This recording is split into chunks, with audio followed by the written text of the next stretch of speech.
My car happens to be a 1965 Pontiac GTO with a 4-speed. It's a convertible.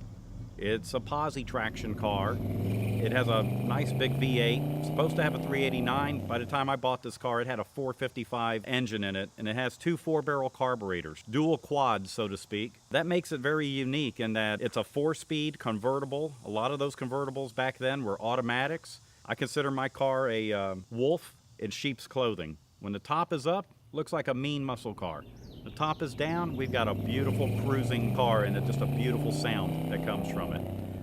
I was born in '59, so the cars that influenced me the most were the cars of the 60s. Ever since I was a little boy, I actually loved the Hot Wheels cars. But let's fast forward a little bit. I'm a sophomore in high school, looking at these cool cars in the parking lot. They belong to the seniors. And there's this car with a beautiful, deep, throaty motor.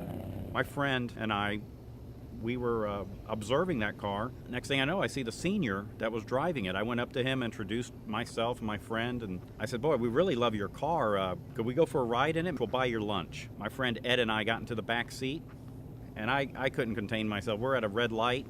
I say to him, "Can this car burn rubber?" He looked over his shoulder at me and just put a little smirk on his face. Didn't say a word. Next thing I know, the light changes to green. This car starts hovering across the intersection. The rear tires just lit up, sounded like it was going 100 miles an hour. Next thing I know, he catches second gear. Next thing I know, he catches third gear. Next thing I know, we're at the hamburger joint for lunch. And I didn't know it at the time, but it was a GTO. And at that point in time, I was bitten with a muscle car bug, and boy, I had to have a GTO. I was 15 years old, and I started saving my money.